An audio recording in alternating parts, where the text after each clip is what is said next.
All right, let's talk about experience details first. So if you already submitted and I tell you that you've done something wrong, it's okay. There's a lot of ways to do this. There's not really a wrong way.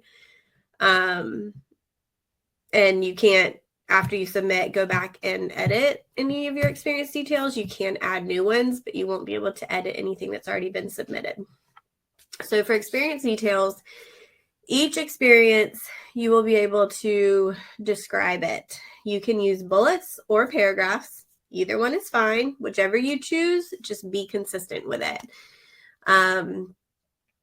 You don't want to do bullets for some and paragraph for some. We want everything to kind of be the same. You'll have 600 characters, including spaces. It's about a paragraph. It's not that much. And then for experiences, as I just said, they can be added after you submit. They cannot be updated or edited. And then you will choose a category. How and where you put your experience is completely up to you. CASPA does have definitions for each category. Some schools will have definitions, but ultimately this is your choice. So you can choose the best category for it. You can also do the area that you have the least amount of hours if you need, if you're deciding between categories.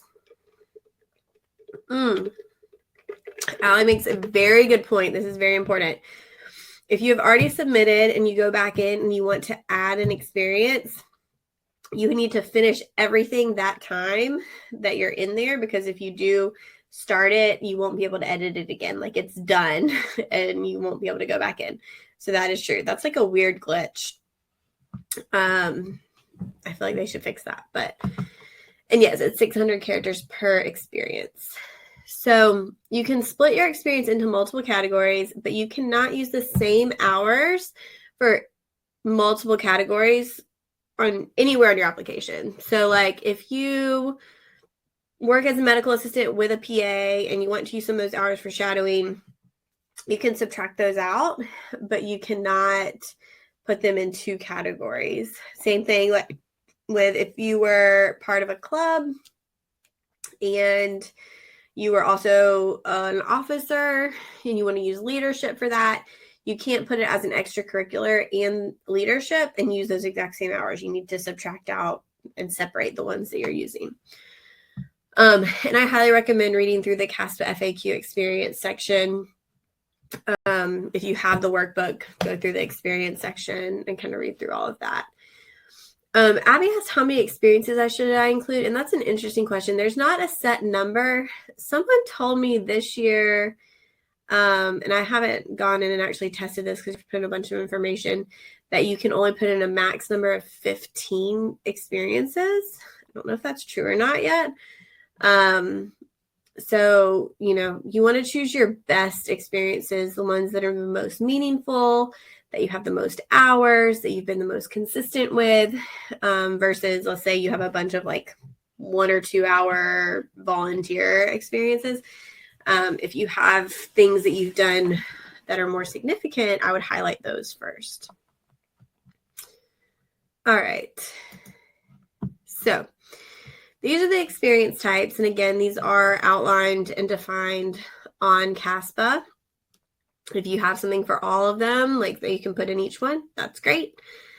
Volunteering has an asterisk beside it because you will also mark each experience as the type of experience it is. So you'll say paid, unpaid, academic credit, or volunteer.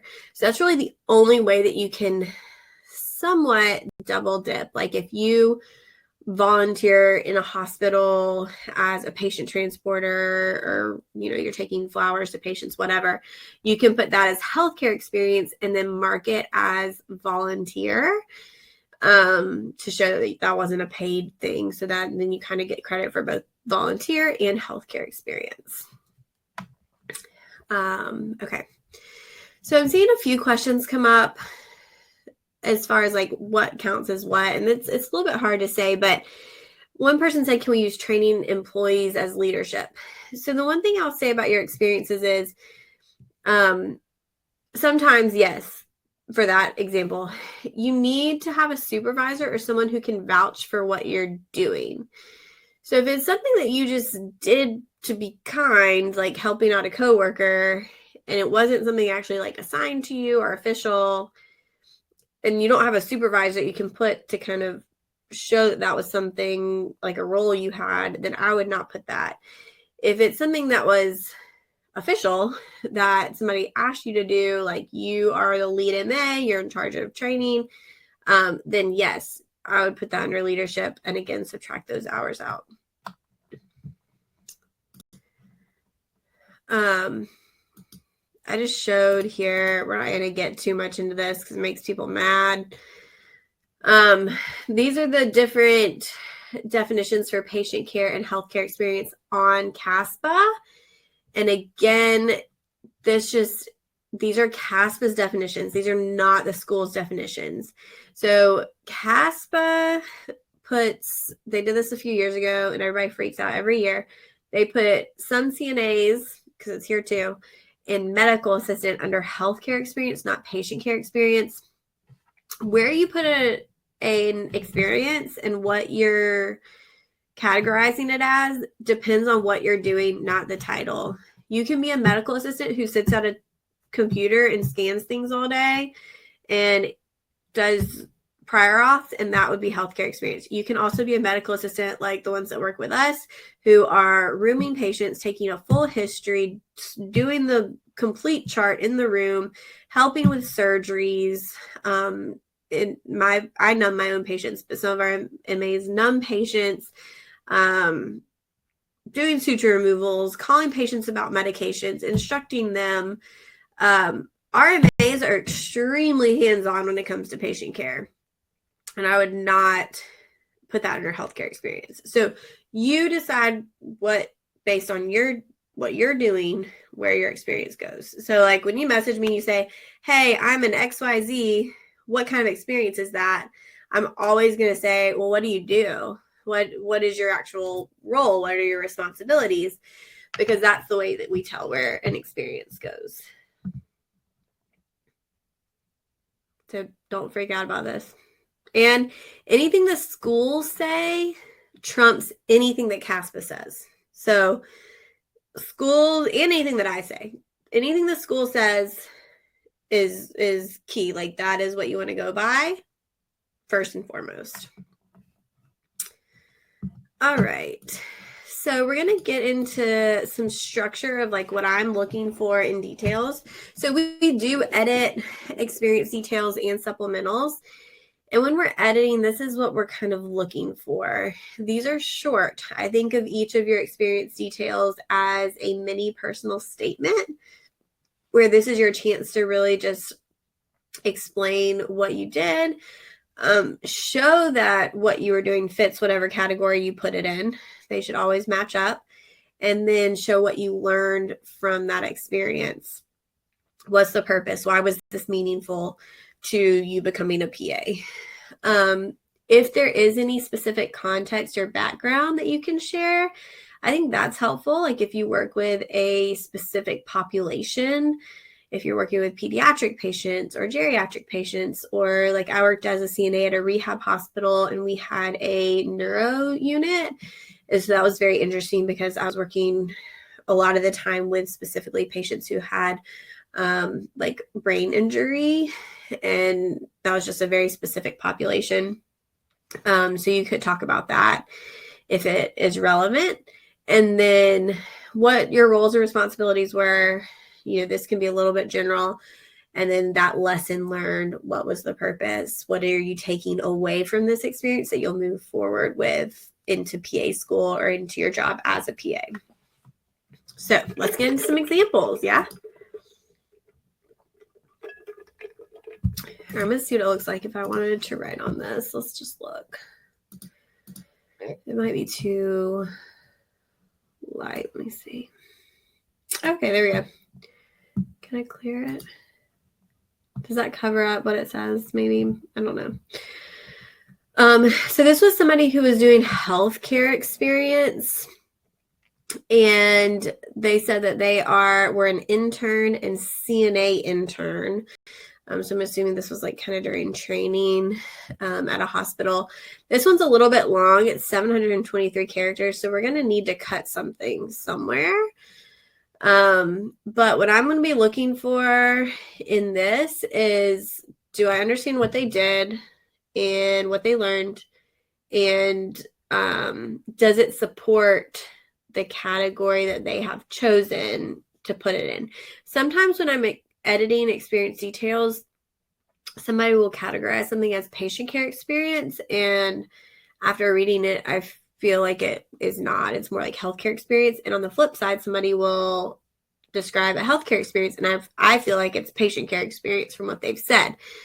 So that's why it's nice to have another set of eyes, like somebody just to look over and like make sure things kind of line up. All right, so let's see what they did. And they chose to do bullets here. Perform data entry duties and responsibilities for pulmonary disease navigator program. Okay, so I don't know what this is. I don't know what this is, which is fine. This to me is too general and redundant. So duties and responsibilities are the same thing. We can cut that unless they want to explain it further. And we're going to have to cut characters. So researched articles, stories, resources, and other content relevant to the assigned project to use as resources. So again, like a lot of this is kind of redundant. So I'd cut resources because we're using them as resources. And then this other content, like that doesn't really tell me anything.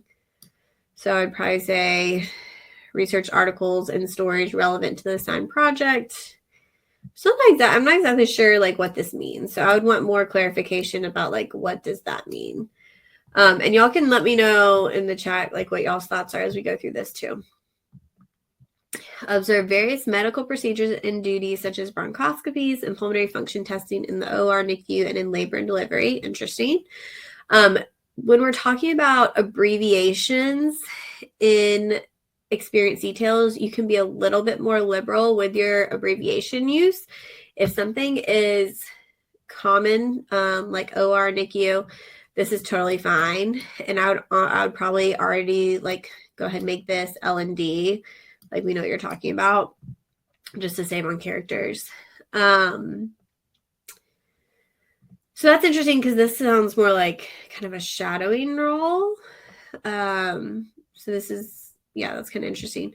Worked alongside and shadowed the manager, clinical educator, and other respiratory therapist. So again, this kind of sounds like shadowing.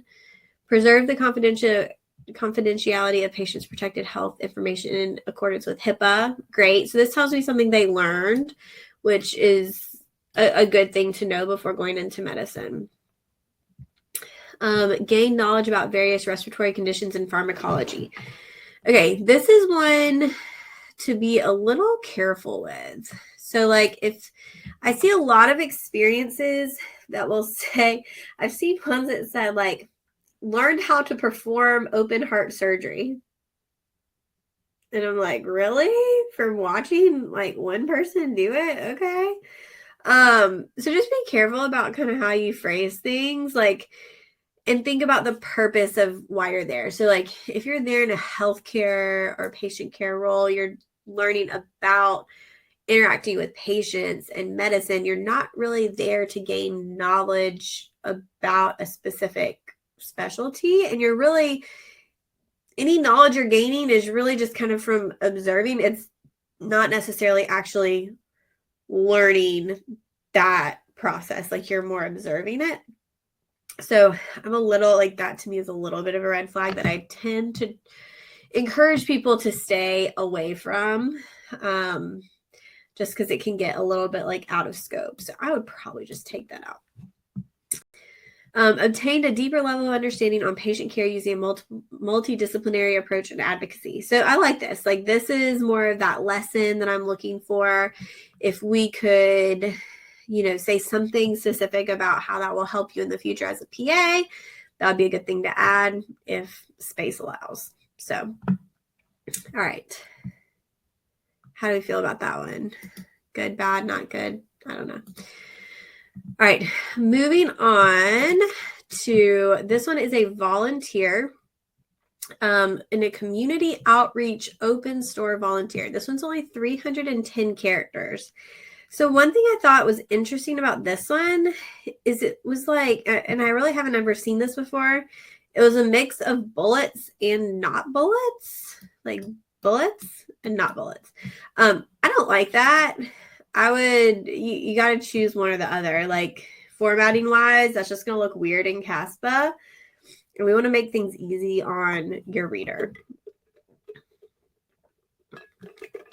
All right. Now that being said, let's start here. Open Store is a biannual community event that partners with local agencies to provide free donated clothing and household goods to people in need.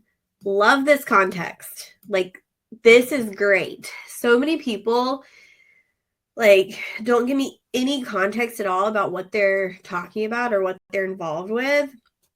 So that context of like what it is and why it's a thing and what you're doing is great. So love the context.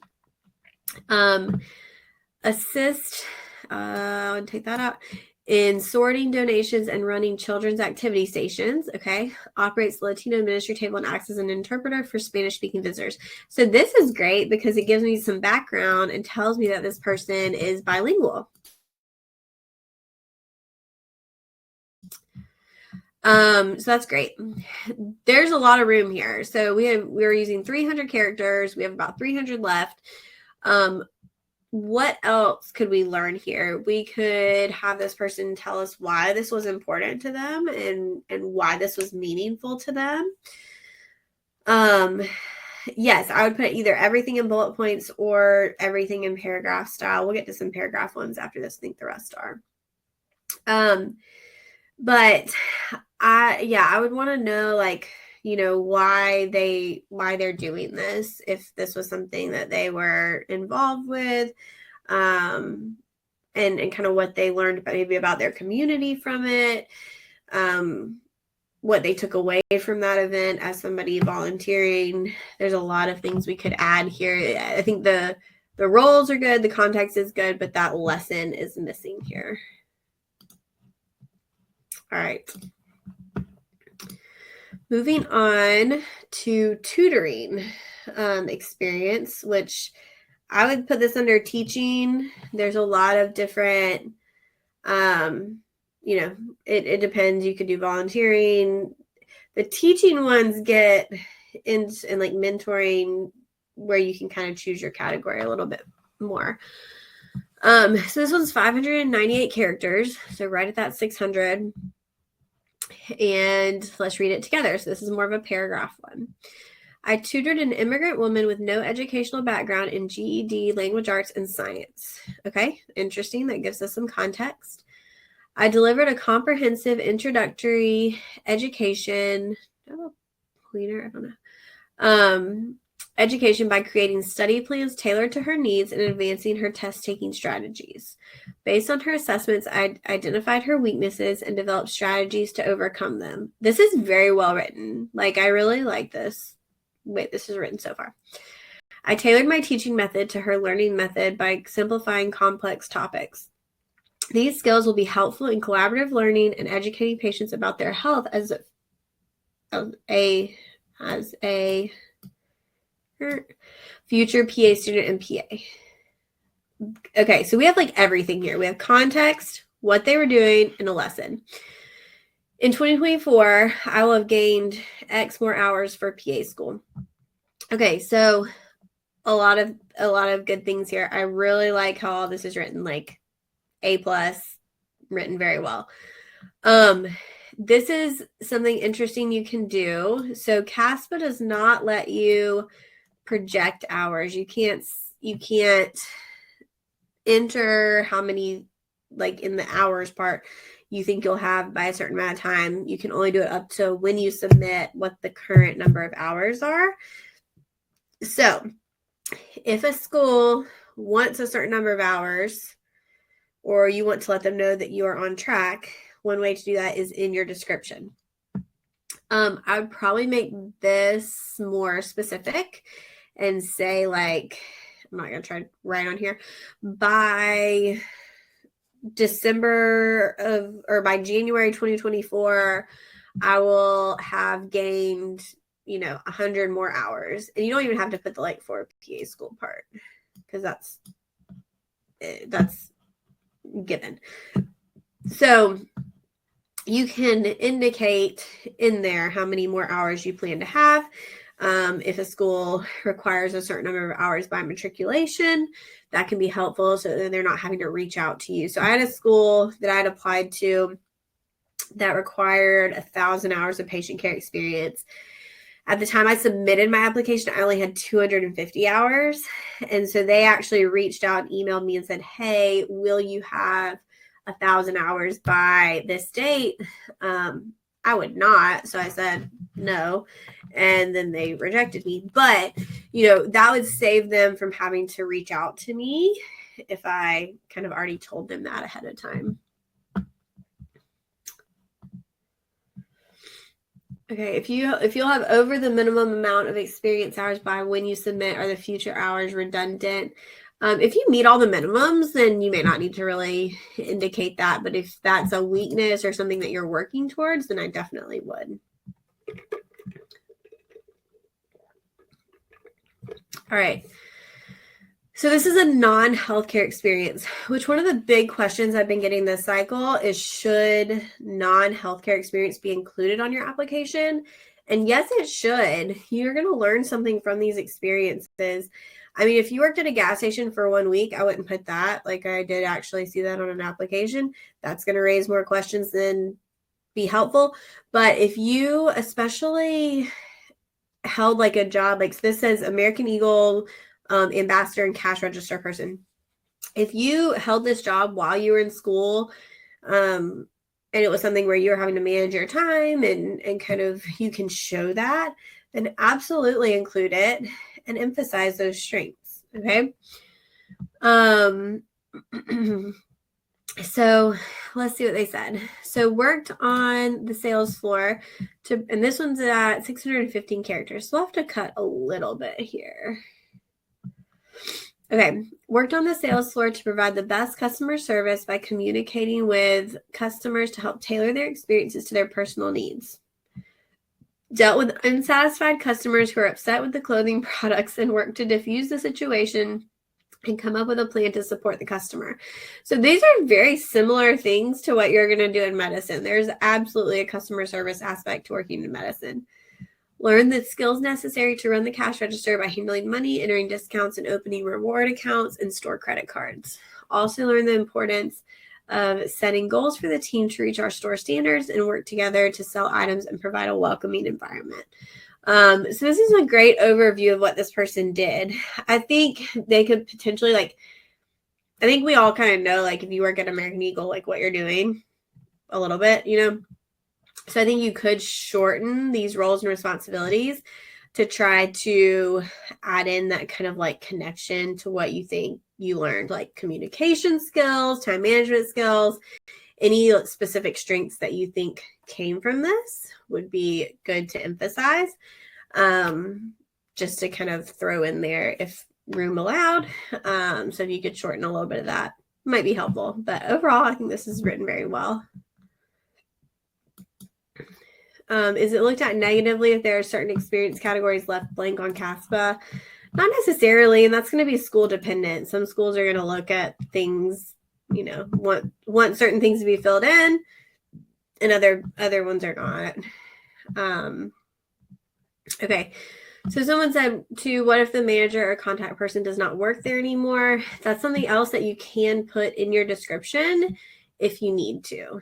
So if you need to put like supervisor is no longer available or something, you can add that in there if you need to.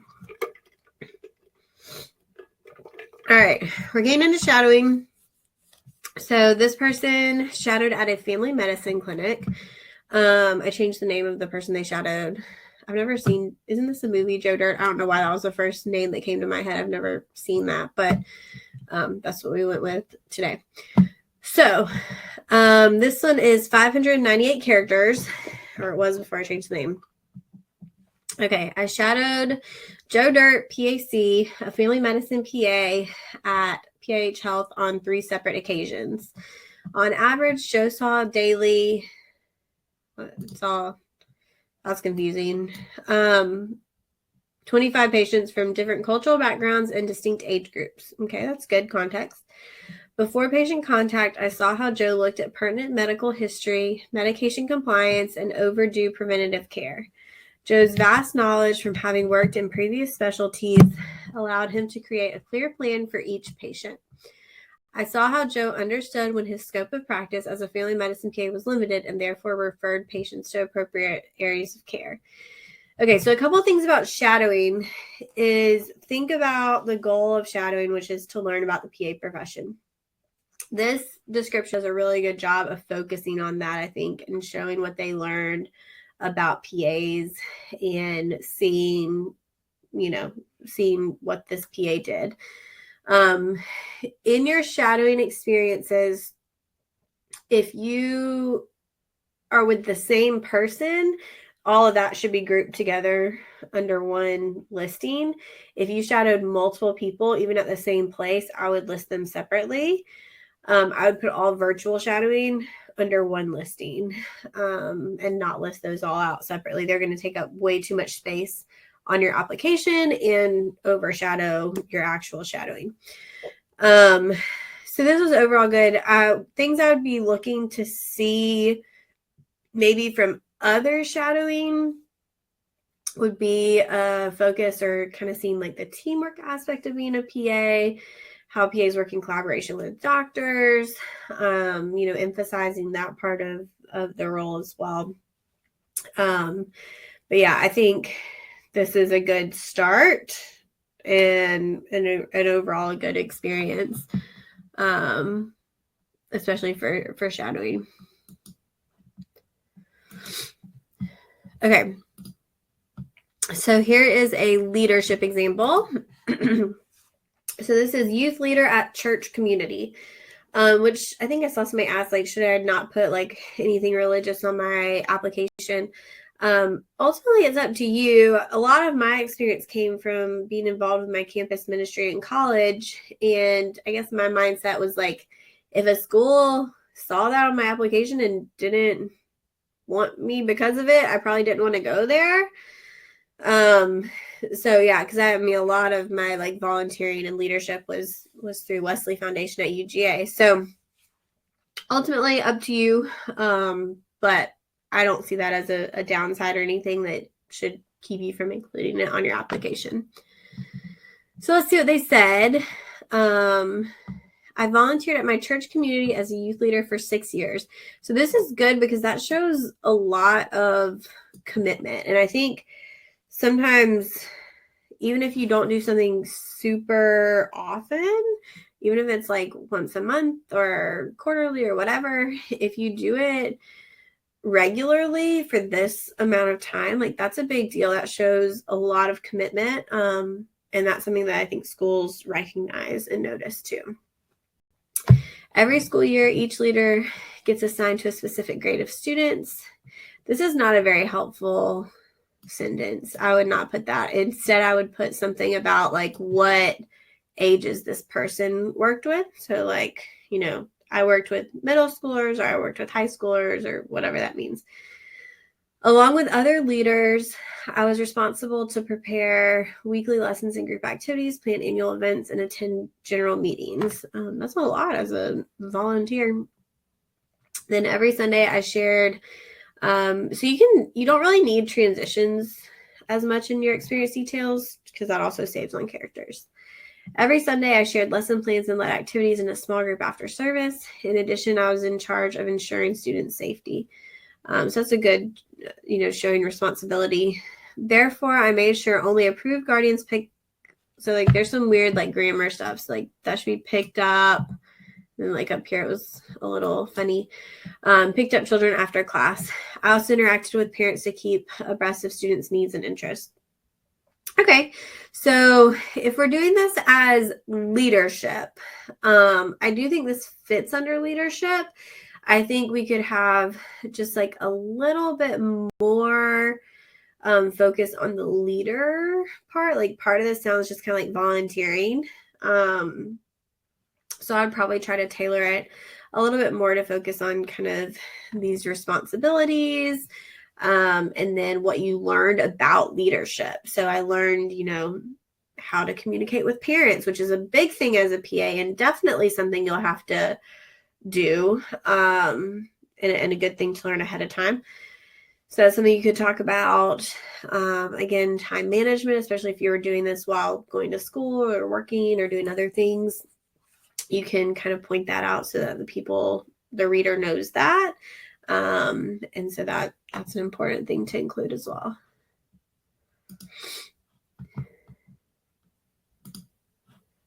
Okay.